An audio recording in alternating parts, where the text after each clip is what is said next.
for Liberty for hosting this, as well as the Daily Evergreen, who is live streaming the event. First off, I'm going to let our debaters or panelists introduce themselves, but just to kind of let you guys know the format here, we're going to have about 40 minutes of a panel debate, and I'm going to open up the last 20 minutes or so for Q&A from the audience. We're going to have 2-minute caps on responses. We're going to try and keep the dialogue flowing. And without further ado, I'm going to let the panelists introduce themselves. I am Andy Wong. I am the Vice President of the Young Democrats. And I'm a little sick today, so just watch out in case I throw up. Okay. Well, my name is Andrew Ludicky, and I'm representing Young Americans for Liberty tonight. It's great to see you all here. I'm a freshman here, and I don't actually hold a position in Young Americans for Liberty. So. I'm James Alsop. I'm the president of College Republicans, chairman of the Washington State College Republicans Federation, and incidentally, actually former co-workers, in a sense, with Andrew when we both worked on Students for Rand Paul. So we both came out of that, and now we're representing a little bit different ideas tonight, but hopefully it should be a good time. It'll be fun. To point out, too, while these 3 lovely gentlemen are representing their clubs, they are speaking for themselves, I believe. So just keep that in note, and we'll get started. So freedom of speech has been a hot issue on campus recently with the pro-life demonstration the other day. So I want to hear what your guys' opinions are on free speech and what kinds of speech, if any, should be restricted on college campuses. And if you want to get started. Andy? So personally, this is a very touchy subject because on campus we have a diverse group of people that maybe have certain emotions that they believe that they hold dear and they don't want to be threatened. In my personal opinion, that should be respected. But as a liberal, I think that all free speech should be available, even hate speech. And unfortunately, I do think safe spaces, trigger warnings, I think they foster an environment of weakness. We need, as liberals, to stand up for ourselves and also stand up for each other. So that means defending your kind, defending people you agree with, and I think it's a positive environment to create a dialogue rather than shut someone off or say that get banned off campus. It's not the way to go. And my opinion is, even if you're discriminated, there's liberals on campus that can stick up for you. Last semester there was a big wall protest, and we had a huge turnout rate, and we actually pretty much took over that place. So in my opinion, free speech should have no limits, even hate speech, unless the only limit is pretty much, in my opinion, speech that gives threats. Let's say they incite violence. That is when it's should not be said on our campus. So that's my opinion. James, your thoughts? Well, I almost don't have to say anything because I agree with 100% of what he just said. And I think that's fantastic that we can actually have that as common ground.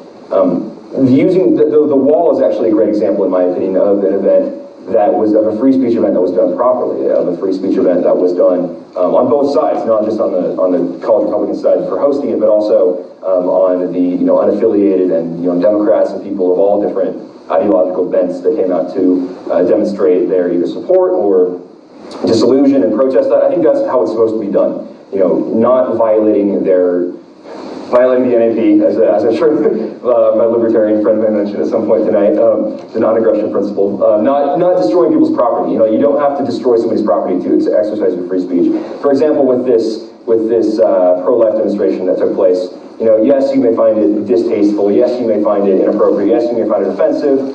But that doesn't give you the right to then go and rip 100 crosses out of the ground because, oh, it hurt my feelings.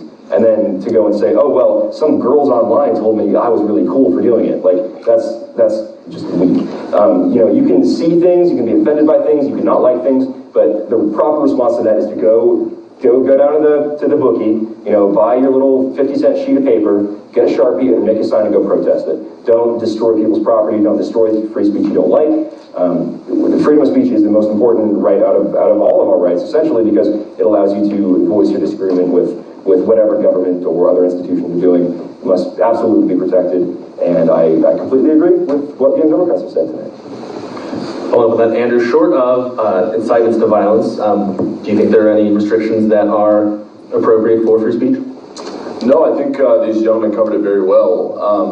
With that being said, I think we're at a very interesting point in society as Americans, really. We're seeing free speech being really trampled on, and that's really unfortunate. And that it's happening on college campuses is even more crucial, because really college is a place where we should be able to share ideas respectfully. And seeing this demonstration, really, I mean, seeing crosses torn out of the ground and somebody peacefully protesting, you know, I think the appropriate response, I think, like James covered, is to go picket right next to them. I mean, do it respectfully, of course. I mean, this is college and we should share ideas. And so that is something I really want to reinforce. And that's something Young Americans for Liberty has really been on the front lines doing. And I think we can all agree that is what needs to be happening with all our clubs. Really going out and sharing our ideas, but doing so respectfully and participating in dialogue that is going to make us stronger in our opinions and really go out there and do that.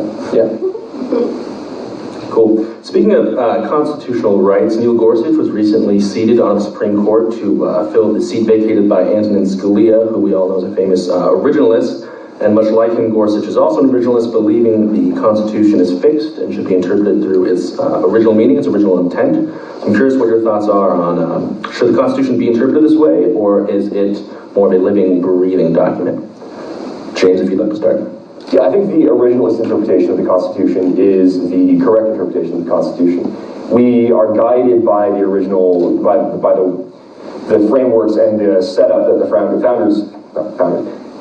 of this country gave us, and we have a process. If we don't like that, we have a process to change that. You know, we have the process of constitutional amendment, which is written into the Constitution.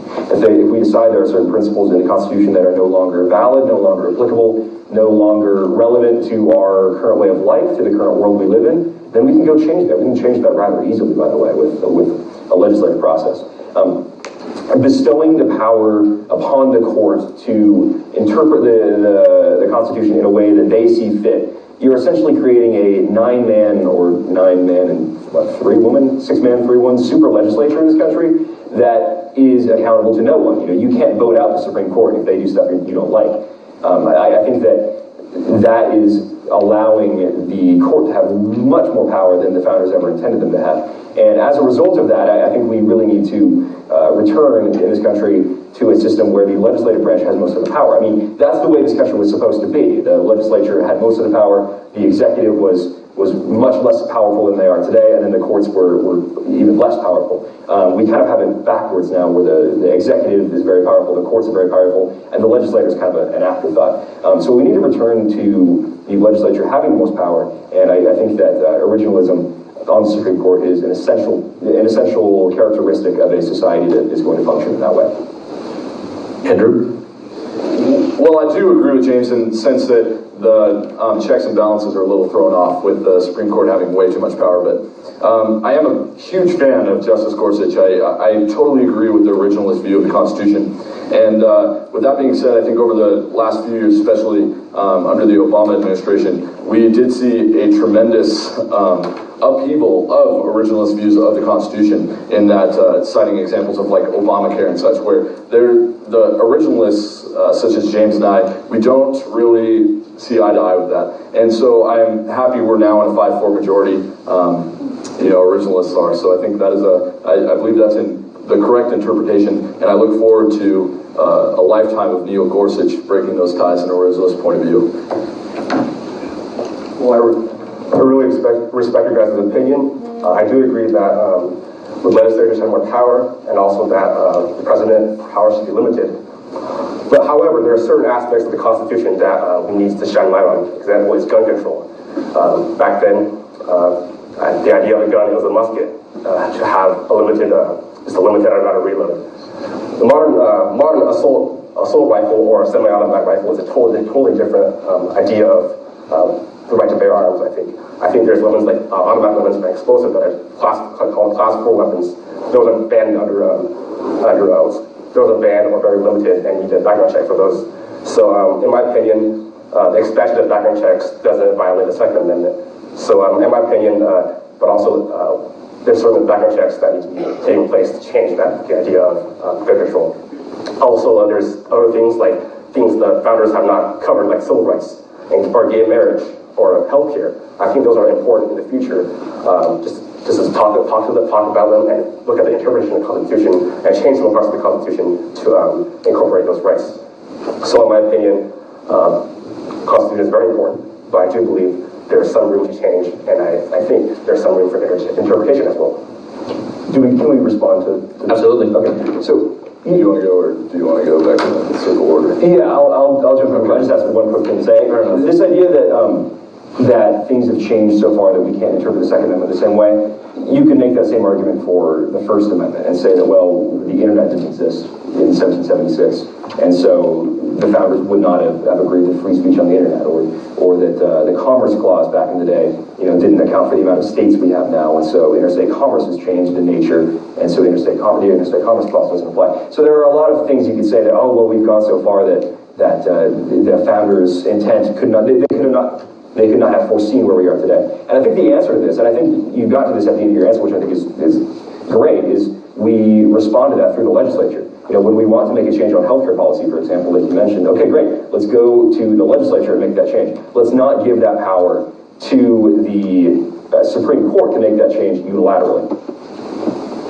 Well, I agree with James on most of that answer. I just have a different way of going about it. The Constitution says if you want to change it, you go through a constitutional convention. The Constitution shouldn't be dictated by the president, nor should legislation go through the bench. If Democrats are calling for a constitutional convention, which they aren't, then I think that is a productive dialogue we can take part in. But that's not being done. So far, we have a president now and a president that for the last 8 years that are looking to unilaterally change the Constitution or their interpretation of it from the highest office. And I don't think that is necessarily the correct way to go about it.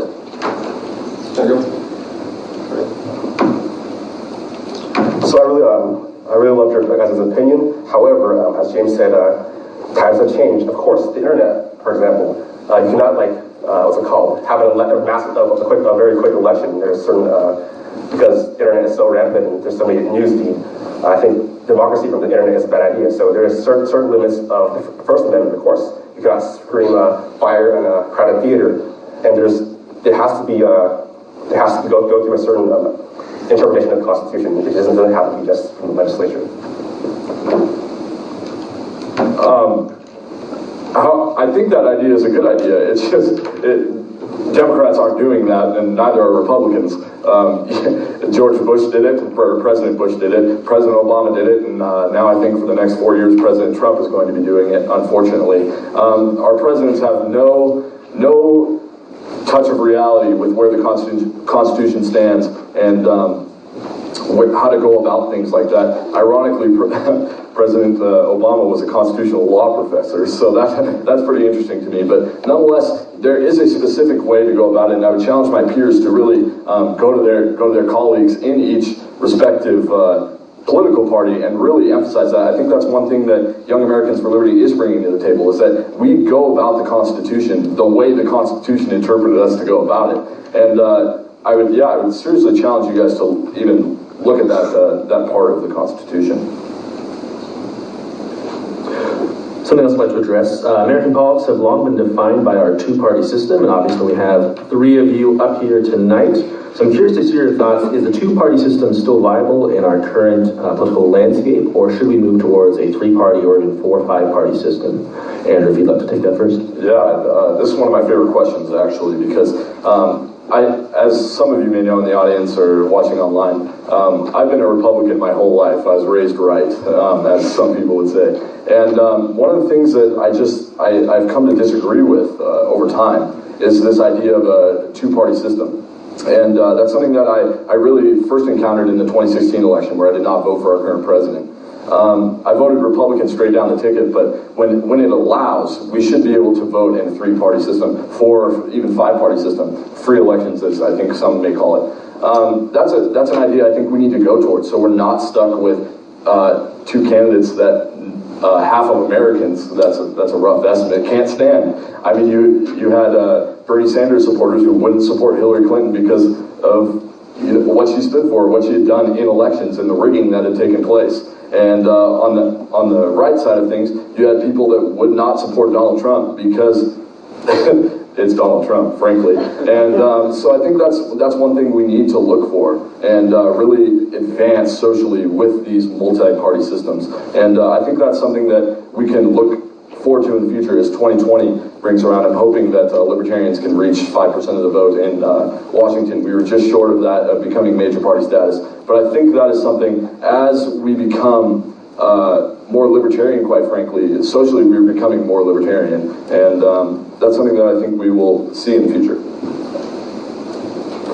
Yeah, I think that in an ideal world, we would have something like they have in England or the UK, or something like that in France or Germany, where you have like 6 viable parties that are all going to get like 10% of the vote. But we don't live in an ideal world, and so as much as I would like to see that happen, that's just not the way our system is designed to work. I mean, our system is designed by and large in a first past the post kind of or 50 plus 1, I should say, kind of way, where the plurality party wins all the power, and there's no division of power down, parties 2 through infinity.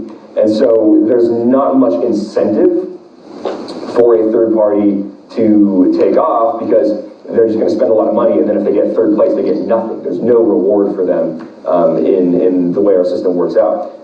To really have a viable third party, or third, fourth, fifth, sixth party, you need to have a system that is more like they have, again, like in Germany or France or the UK, where it's a parliament. And so you elect a parliament, and then you form coalitions in parliament. So, but that's not going to happen, because we have our representatives elected individually in each district, and you're never going to get a libertarian, sorry, to win, over 33% of those representatives. The party, I should say, is never going to win 33% of the seats. So I'd love to see a viable third party, but I don't think there will. I think will ever be in America. I think the best way to go forward for people, the Democratic Party, move the Democratic Party the way you want it. Progressives are doing a great job at that with the Democratic Party right now. Republicans did a great job in 2010 with the Tea Party. And so, it can be done. It has been done, and it will be done in the future. Trump, you could say, is one of the greatest people to ever do that. He shifted the Republican Party from, this kind of like really weak-kneed Paul Ryan, basic tier, pretty lame conservatism towards more of a national populism. And he's, like it or hate it, there's some parts of that agenda that I really don't like. That's what he's done. And the Democrats can do that too. They're doing it right now with the resistance and the Bernie Sanders crowd. So I see no advantage of a third party just working with the two-party system.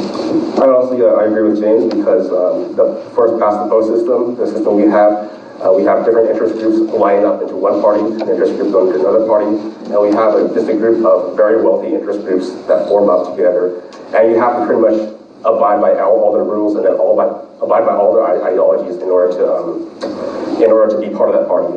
So honestly, I agree with libertarians that we need more third party fairness. I think, like Europe, for example, or France, they have a different system of electing their officials. But however, until that system changes and the first post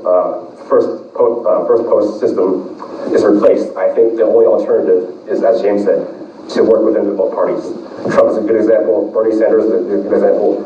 Honestly, to make a confession, I did not vote for Hillary Clinton, and I think that going in the party and making your ideas, connecting with the little delegates or people that are more like-minded is very important to furthering our democracy. But if I may, I think those are interesting arguments. I disagree, however, with the viability of a third party, if you will, because if you look back throughout history, or 1996 as an example, where Ross Perot scores 19% of the vote as an independent, not identifying with a political party. I think, with Gary Johnson, he was one time, Gary Johnson, everybody. It was one time polling at 15% in several states and wasn't getting on debate stages. So I'm not preaching this idea of Gary Johnson, our next president, but I'm saying we need to get more people on stage. And in regards to Bernie Sanders, because that was mentioned, and Donald Trump, I think if you keep nominating people where only 10 million people are voting in a primary or in a caucus system, you're going to get a candidate that is alienating a significant part of the party. And that is happening in both Democrats and Republicans, and even in Libertarians. And so I think, Gary Johnson was not the ideal candidate, everybody. So I think that is important, that we need to open it up. and it's proven in history that candidates can get a significant percent of the vote if there's more opportunity and a fair election system with several parties. Touching on that too, with the lack of voters, as you just mentioned, the 2012 midterms actually had the lowest voter turnout since World War II. And even this election, a lot of people thought it was relatively low. So what are you guys' thoughts on how do your parties, especially on a local grassroots level, how do we get more people involved and get more people to vote? Andy, if you'd like to start. I would like to start. Can you hear me? Honestly, I worked with different little campaigns throughout Washington. I worked with the Share Liberty campaign for Spokane. I worked a little bit with the Matthew Sutherland campaign. And in my opinion, it's the best thing to just have a group of friends, or a group of people you know really well inside what's it called, local legislature and local state legislature to have a difference.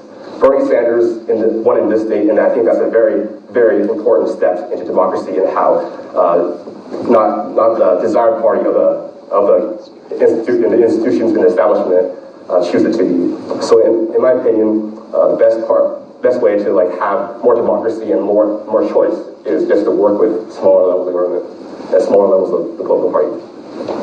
James? Yeah, well, I think that using voter turnout as a metric, I mean, what we have to really question is, well, I mean, the bigger question is democracy even a good thing? The second question, though, is do you necessarily want high voter turnout? Speaking strategically, I don't always agree with the idea that high voter turnout is a good thing. You want to mobilize. I mean, if you want to win a campaign, you want to mobilize your voters. That's the truth of the matter. But I think the bigger question, though, is how do we ensure that people who are voting the right way? And I think that really comes back to education. We have a startling lack of civics education in this country. There are many people who don't understand that we have three branches of government. They think they're electing the God King when they vote for president. And there's this idea that, you saw a bunch of people freak out when Trump won. They're like, oh my God, he's going to come around and rip people apart, rip their families apart. He's going to steal women's health care from their hands. Okay, well, he can't do that because he's only the president. He's not, the entire government. And so we really need to, and that will kind of cut down on some of the hysteria people have about politics too, when they understand the checks, balances, and limitations on power. So civics education is massively important. It should not be elective, whether you take senior issues or AP government or some other kind of government class in high school. It should not be. I mean, I think we're trying to fix the wrong problem right now. We're trying to drive voter turnout. Well, when 40% of people don't understand that we have a bicameral legislature, and the other 40% can't tell you what bicameral means. Do we really want a bunch of people voting, or do we want to fix the problem that they don't understand the systems and then get them to vote? So I think that question isn't really the best, but we can definitely do better at voter education in this country. I agree. As a future civics teacher, I agree with that assessment. The only thing that I really just want to point out in terms of growing the Libertarian Party, I think the best thing that's happened to the Libertarian Party is actually our current president, as he lost 49 out of 50 states in the youth vote. People are going libertarian. They are going socially liberal and fiscally conservative. They just don't know it yet. And that's kind of the argument I'm going to use anyway. And so basically, I think the Libertarian Party is going to continue growing. And that goes back to that whole thing on viability. I think we're going to see a Libertarian Party that keeps growing. And I think through the grassroots movement, the Libertarian Party of King County is a perfect example. Something that is taking away from the national and state Libertarian Party and really started its own thing of professional libertarians, and that is something that we're going to continue to see nationally and really go big or go home, really. And as for James, him and I share ideas. He calls himself a little L, I think, right? Small L libertarian. And so I think there are a lot of Americans that do this, and they believe in the values that libertarians have. We just need to do a better job of really promoting those ideas. It's not helping when at the National Libertarian Convention people are on stage taking off their clothes. That's not what the message we want to send, and that's what's currently happening. So Young Americans for Liberty, we're out doing free speech demonstrations. We're out talking to people our age, and we hope to make a difference that way. And we find that's the best way to do it, on the grassroots, on college campuses, and I think we're going to see the impacts of that in the next election. For pretty much agree with them. I do think that grassroots involvement is very important just to both parties. I think it's a very good way to just talk to other people that are not just involved with the government or just do not like the government and just change it in certain aspects in the party as well. Something else I'm going to talk to. Andrew, you brought up kind of the differences between and similarities between Libertarians and Republicans. What in your eyes is currently the biggest issue differentiating Libertarians and Republicans? Well, I think you have big government on the right, and I think you have big government on the left. As the song would put it, clowns on the left mean jokers to the right. I think that's kind of what's happening, honestly. Not to knock on you, but I think that is what we're seeing. You know, we have President Trump and we have Hillary Clinton, the two most unliked candidates that we've ever seen in the American electorate. And so I think really what Young Americans for Liberty is doing is promoting this idea of really to the core, being ideologically pure and being socially liberal, fiscally conservative. And you know what that looks like. That means a balanced budget. That means letting people do what they want in their own homes, getting rid of the Patriot Act, doing things like that that are actually going to, you know, we say what we do what we say kind of esque there. Yeah, I think some of the issues dividing libertarians from Republicans, I would agree. There are a lot of people who are, you know, in support of bigger government, who are conservatives. But I think there are quite a few people who consider themselves to be small L libertarians. Small L meaning they're ideologically libertarian, but they're not part of the Libertarian Party. That's kind of a distinction that is very important. So they're ideologically libertarian. Ideally, they would want a libertarian society. Ideally, they want small government. Ideally, they want no taxes. But as a matter almost of self-defense, they're turning to someone like Donald Trump, President Trump, and saying, okay, like, these are the problems that we have in this country, and I get it. It's not going to be libertarian, it's not going to be pretty, it's not going to be, you know, judicious or whatever, but just solve the problem. And this is a problem that will continue to harangue the Libertarian Party until the end of time, probably, is the difference between idealism and pragmatism.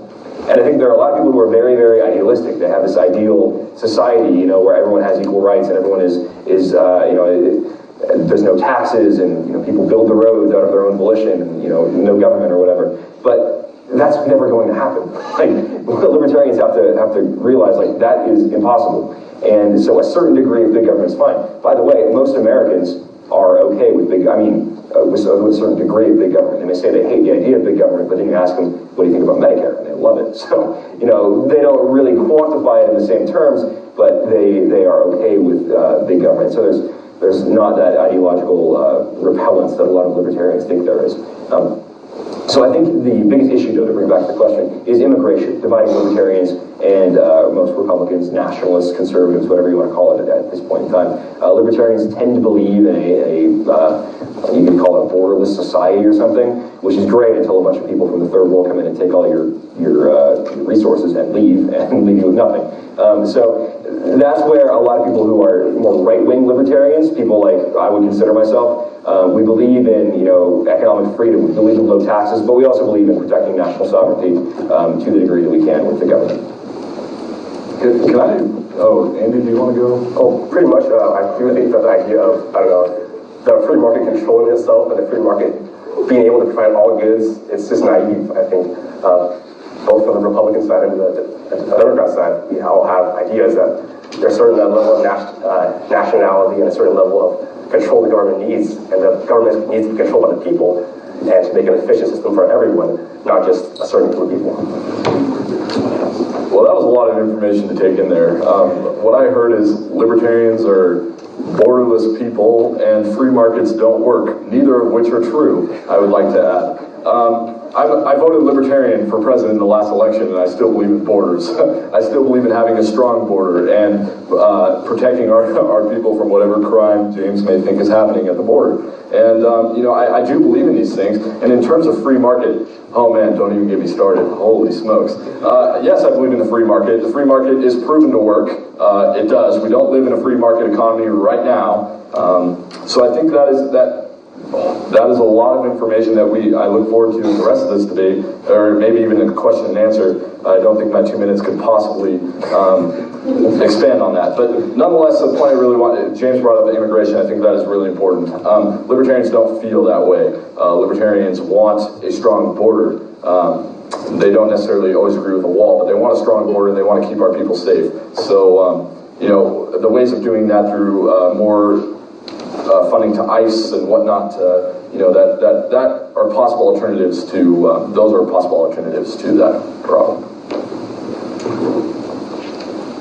Well, yeah, I mean, I'll just respond real quick. I think that that is true for many libertarians. Again, libertarianism is such a broad spectrum. You have people, everyone from Jeffrey Tucker, who runs around with Antifa and is a legitimate leftist, to Murray Rothbard fall under the spectrum of libertarianism. So it's really, pretty big. You have Hans Hermann Hoppe, calling to physically remove communists as a libertarian. So there's a big spectrum of libertarianism out there. So while you're right, and obviously you're right about many right-wing libertarians, there are a lot of Kathy Breezenwitz style libertarians who don't believe in borders. And speaking about party platforms, Gary Johnson was someone who supported amnesty for illegal aliens, yes, and did not support more funding on the wall. So that's what I was referring to. Okay. Yeah. And Andy, did you want to go, or did you want me to throw? So do you want me to talk more about the Libertarian Party? Because I know some of the parts of it, and like Gary Johnson and Rand Paul kind of people have a different divide. So I'm not going to lecture everyone about the Libertarian Party, which I'm not part of. So, I'd like to elaborate a little bit on my last 2 minutes or whatever it was.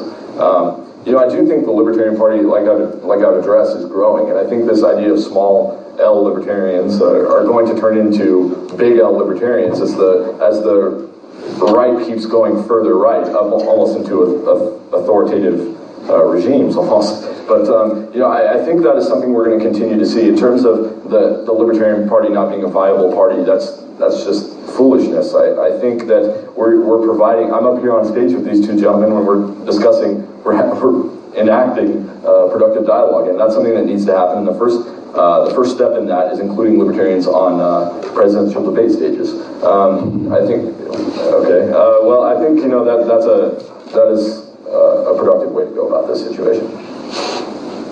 Andy, if you'd like to hop in, mentioned immigration, a big thing about current policies and vetting. What are your thoughts on the current vetting process? So you're talking about vetting for migrants, refugees, or are you talking about immigrants from Mexico? Either or. All right, I'll just start with Mexican undocumented immigrants. So Donald Trump ran his campaign pretty much on the fear of illegal immigrants coming to this country, taking our jobs, and being criminals and rapists. And it's just it's the amount of what's it called ridiculousness is total nonsense. If you look at immigration, ever since 2007, it has been a net zero or even less, because due to the Mexican economy improving, people are going back to Mexico. Also, only 33% of Americans have a negative view on immigration. So everyone pretty much supports the idea of people coming over here and getting a good job for their family and finding a living that's way better than the life they came before. Also, immigration, the amount of what's called border intercepts. The Border Patrol has usually guard on the border, and sometimes catch them at the border or off the border once they do come in. And the success rate is around 80%. So that's nothing. You don't need a wall for that. You don't need a wall to have control of the flow of drugs. Drug cartels they're not coming in just walking in with a pack of weed or a pack of cocaine. They're coming in by boat, they're coming in by tunnel, they're coming in through just the normal border process. So the idea of these, what's it called, securing the border from all these terrorists or having these rounding up families, throw them out is just not efficient. It's not, we're going to spend so much money on it, it's not going to work. Okay, well, first of all, the wall itself is economically self-sufficient. I mean, it's only going to cost approximately $14 billion to build a wall on the southern border. That will pay for itself after I believe 10 years in the amount that we spend every year on illegal alien welfare. This idea that illegal aliens they're not taking welfare, they're contributing to our economy. Well, if you just count the people who come here illegally, that is true. But the way it works is people will come here illegally, they'll have 3 or 4 kids. Those kids are all American citizens because we have birthright citizenship, and they qualify for welfare. And so you have this massive magnet for people to come into the country, not just from Mexico, by the way. A good percentage, I don't know the exact number, of people who are illegal immigrants are coming from China. They're coming from Southeast Asia. They're coming from the South and Central America. So this idea that it's only Mexican immigration is a fallacy that often people on the right fall into. I would say that when it comes to saying a wall will be ineffective, a wall won't work, well, that again is a fallacy where you're assuming that the wall is all we do. We're just going to build a wall and just walk away and do nothing else on the border. Well, of course not. We're going to build a wall. We're going to increase funding for ICE. We're going to use drones, UAVs. We're going to use helicopters for surveillance. Application, not the other one. And we're gonna have this complete security apparatus on the border that will keep people safe. Look, we have ISIS stating, we have al-Nusra stating they will use migrant populations into the U.S., whether it's refugee or illegal alien populations, to get their soldiers, to get their people, to get terrorist agents into this country. We can't take any risks when it comes to border security. We need a strong border policy, and even if it is kind of expensive, we need to be citizenship, and that is something I think a lot of us would like to see. When it costs thousands of dollars to get into the country, you need lawyers, and then it's an additional whatever amount of year wait period to even get in. That is something we need to address, and I think that is something Republicans and Democrats have been doing effectively. We just need to get a bill through. I think this is a complicated issue, and I'd hate to see Americans get hurt over illegal immigration, and I think that is why we need to be strong on illegal immigration, like President Trump has been doing. I don't agree with his rhetoric at all, and that's not something I'm endorsing. I'm just saying when strong leadership provides results, and that is something he has done effectively. And now it's talk of a technological wall. It's not even a virtual wall of some sorts. I don't know what goes through that man's head, but I think it is something that we're going to see develop, and I do think we need to take a strong stand on immigration, something that Democrats have not been doing, and something that Republicans have been doing. They just throw a little hateful language in that I'm not a fan of. If you'd like to reply, and then we're going to open it up for questions. If you have any questions for our panelists, if you want to line up at the mics on the sides. So the whole point of James saying that we're not going to invest just in the wall, we're going to invest in other security. Why has Donald Trump cut $1.8 billion from the Coast Guard? That's a key aspect of controlling the border, not mainly for what's called undocumented immigrants, but drug cartels, terrorists that can get in the country that can afford a boat. So the idea of this wall being economically efficient is just ludicrous. $10 billion for a wall, $20 billion to man that wall, it's not sustainable. The idea of immigrants being criminals is just, most immigrants coming here, they want a job. They're not here for violent crime. The idea of them being criminals is just a racist, it's a xenophobic rhetoric, just to demonize immigrants. Also, immigrants usually do not commit more violent crime than the general population. Also, government of California, for example, needs immigrants in its workforce. 10% of its economy, its workforce, is immigrants. They're going to jobs that they're going to jobs that normal people from the normal population are not allowed, that they're not willing to work there. And basically, we should not be spending billions of dollars. We should be spending billions of dollars on education rather than rounding people up and throwing them away from the country. Really fast. Really quick, I'm going to open it up. Really fast, yeah, I'd just like to make a statement. I think the whole argument for economic feasibility and affordability is ludicrous coming from a party that can't balance a budget in 8 years. So I think that argument is interesting.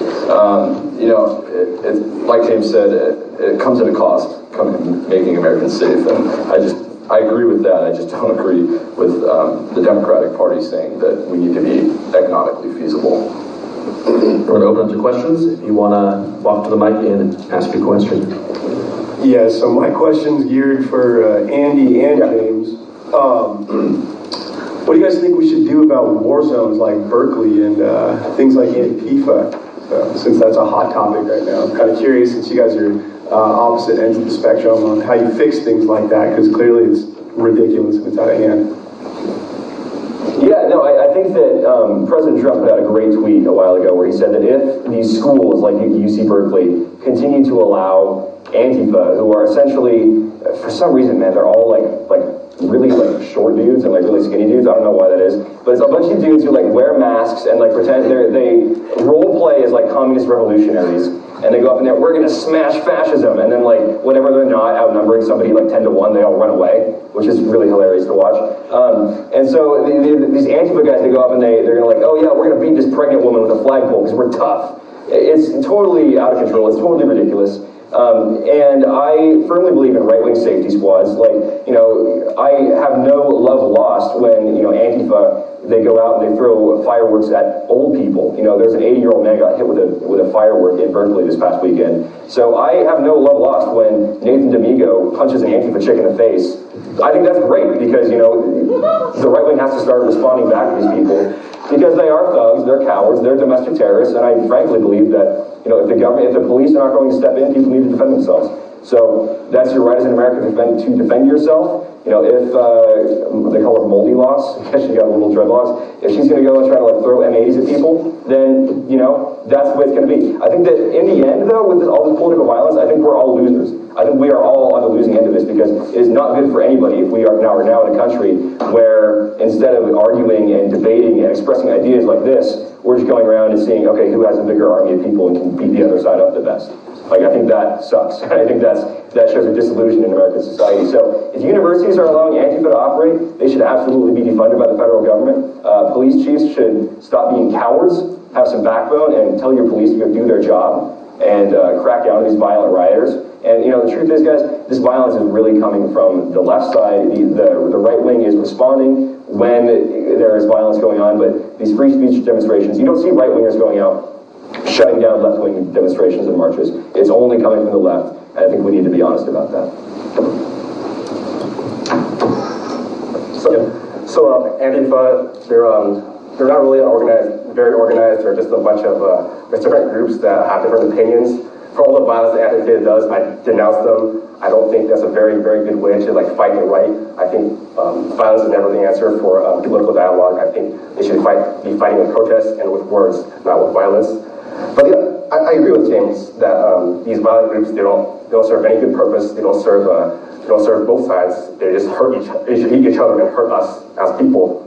But the idea of the right wing not being violent, I just can't. Donald Trump has said he would punch someone in the face. He once, during his rallies, he said that he would allow people to punch also called them different rioters or different protesters in the face, and he'll pay the legal fees. That is incitement to violence, and I think for that certain reason, Donald Trump should have been off the candidacy from the beginning. He said, I can shoot someone in the face and not lose any votes, and that's just, I think, the right wing is very hypocritical on those issues, and I think it needs to be taken into concern. And if you want to hop in first. Yeah, what's your name, buddy? My name's Sam. Sam? Okay, well, I'd like to answer your question too. Yeah, no problem. Basically, I think just to note, the one party that hasn't been a part of this violence is Libertarians. So I think that's something worth noting. Yeah, and another thing, another thing that I'd like to note, you know, is that